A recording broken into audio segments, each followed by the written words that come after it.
Hello petite âme, j'espère que tu vas bien. Alors aujourd'hui nous allons parler de ma semaine de grossesse numéro 24, soit la 26e semaine aménorrhée. C'est parti!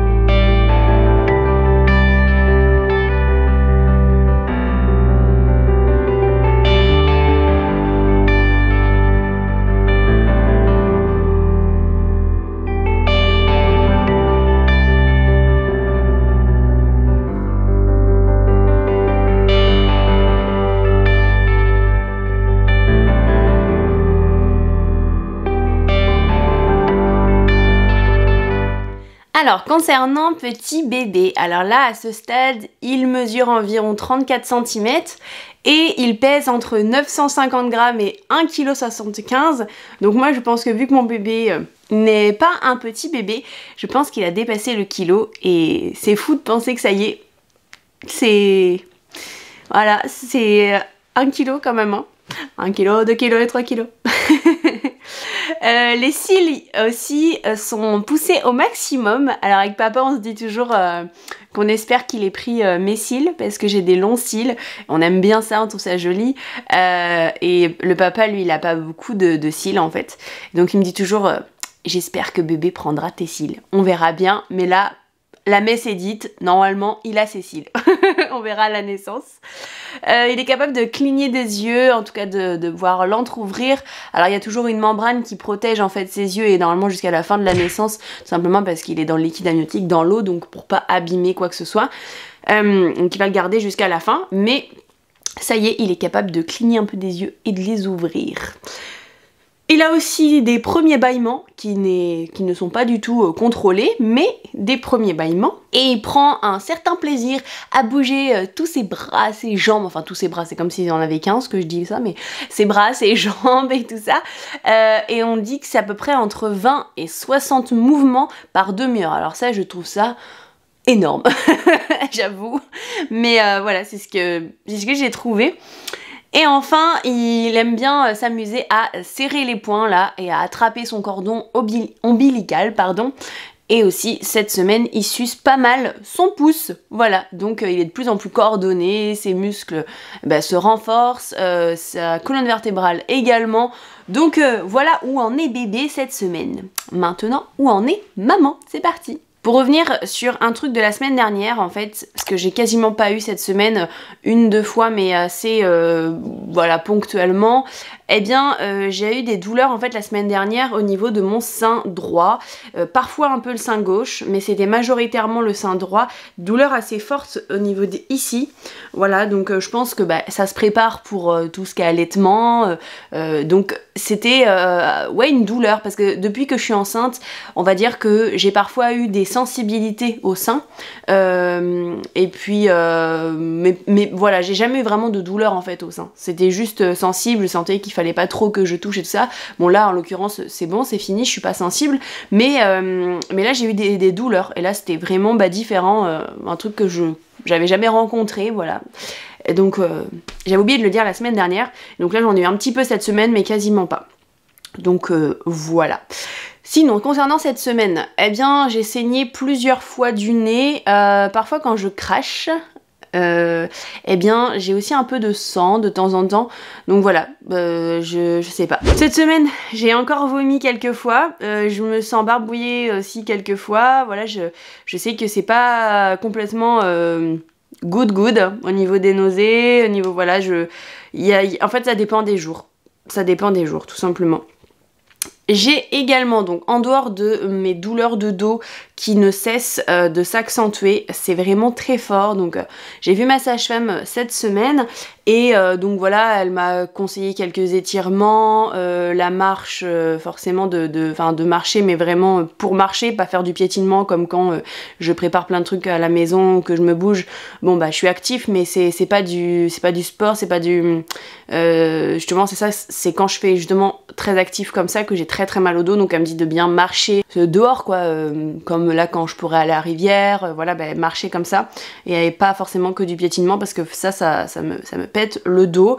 J'essaye d'utiliser de temps en temps la ceinture Physiomat en fonction de mon bébé. C'est quand il veut et quand il veut pas, ça dépend quand il est trop bas ou pas. D'ailleurs, quand la sage-femme l'a regardé, il était en siège. Il était aussi en siège en fait la fois d'avant. Voilà, donc bon, moi je m'inquiète pas du tout parce que bah voilà, je vais être à 6 mois bientôt révolu, donc c'est pas encore, enfin je suis pas encore à 6 mois, mais bientôt. Donc non, je m'inquiète pas là-dessus, ma sage-femme non plus. Mais du coup, il y a mon problème de dos, ça se trouve, c'est pour ça que j'ai aussi mal en fait à mon pied droit. Au niveau de... J'ai mes chaussons là, mais au niveau d'ici... j'ai très très mal quand justement je piétine trop, je fais trop de petites choses, ça me fait pas mal de douleur. Donc elle m'a conseillé de contacter un ostéopathe, ce que je vais faire, et on verra bien si ça peut aider à la fois mon dos, mes pieds. Mais bon, comme dit ma sage-femme, de toute façon l'ostéopathe ça va être sur un moment ponctuel quand même, parce que vu que tout bouge, les ligaments et tout ça s'étire, bah ça peut pas rester en place ce que l'ostéo va faire. Donc faudra en refaire peut-être une autre séance avant l'accouchement et puis après l'accouchement pour bébé comme pour maman, mais voilà en gros. Et puis utiliser le ballon, utiliser des petites balles. Là je vais essayer de trouver une petite balle hérisson pour masser le bas du dos quand j'ai mal avec un mur. Continuer le tapis d'acupression, que ce soit sur les pieds ou sur le dos. Voilà, donc principalement ça va être ça. Bon bah bien sûr après je continue à avoir pas mal de contractions mais non douloureuses, et ça le papa il s'en rend bien compte, hein. Il voit mon ventre se durcir, et donc ça il s'en rend compte, donc c'est cool qu'il sache et qu'il voit ce que c'est vraiment sur le ventre, même pour l'accouchement, hein, puisque plus il voit, plus il se rend compte et tout ça, plus il pourra m'accompagner lui quoi. Et quand j'ai vu ma sage-femme, du coup, elle mesure toujours la hauteur utérine. Et là, ma hauteur utérine était de 26 cm. Donc c'est assez grand. Parce que normalement, moi je suis à une semaine à peu près de la fin de mon 6e mois. Et normalement, voilà, en fin de 6e mois, on est à une hauteur utérine de 24 cm en moyenne. Donc là, moi, à moins d'une semaine, un peu moins même, enfin un peu plus qu'une semaine en moins, eh bien, je suis déjà à 26 cm, alors que normalement, voilà, c'est pas aussitôt que c'est assez grand, mais de toute façon, j'ai un gros bidon, hein. Ma sage-femme m'a dit effectivement, hein, j'ai pas un petit bidou et que c'est très bien et qu'elle voit pas le problème, mais qu'effectivement, je vais peut-être avoir un bon bébé. Mais c'est vrai qu'on a comparé avec une de mes sœurs qui a eu un bébé de 4 kilos là, et lui, bah, ses données au niveau de l'échographie numéro 2 bah, étaient beaucoup plus élevées que les miennes, donc c'est possible que j'ai pas non plus un énorme bébé.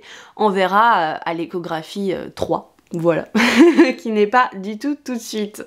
Donc voilà, elle m'a aussi parlé des bas de contention parce que j'avais une tension assez basse, donc c'est aussi peut-être pour ça que je suis fatiguée.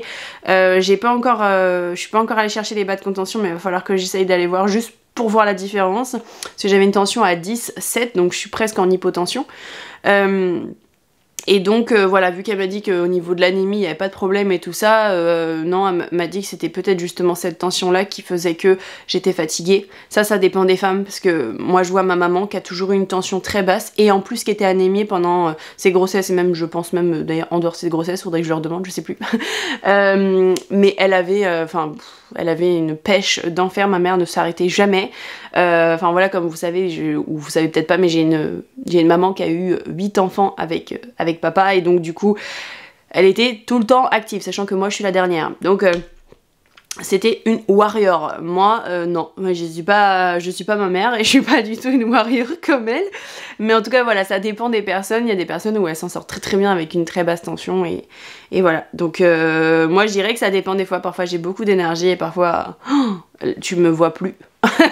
Tu m'entends plus. Elle est où? Elle est partie. Voilà, donc parfois c'est un peu compliqué. Concernant papa maintenant, on va terminer là-dessus. Eh bien, il est comme il m'a dit, il est en plein effort intellectuel pour tout ce qui est son entreprise, les travaux, le potager, avant l'arrivée du bébé. Là, je vous en parlais la semaine dernière, là, c'est vraiment de plus en plus ça. On fait un maximum, on a même embauché quelqu'un pour nous aider de temps en temps. Enfin voilà, c'est vraiment, là on essaye au max de s'aider. De savoir comment on peut faire, c'est pas toujours évident. Et ce qui est très très mignon, que j'aime bien, c'est que quand bébé il est au taquet, eh bien quand papa pose ses mains, eh ben je trouve que ça calme bébé. Donc papa calme déjà bébé avec ses petites mains quand il les pose sur mon ventre, et quand bébé est vraiment en mode je déforme tout le ventre de maman, il me donne des coups partout, cette semaine il m'en a donné dans les côtes, j'ai eu des moments où ça m'a fait un petit peu de douleur et des claquements aussi. Je pense que c'est au niveau de mes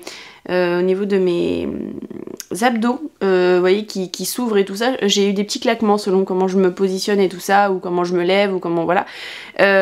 Donc c'est rien d'inquiétant, hein, mais en tout cas ce qui est cool, c'est que voilà, papa, je sais pas, il a une bonne énergie qui apaise bébé, donc ça c'est trop trop chouette.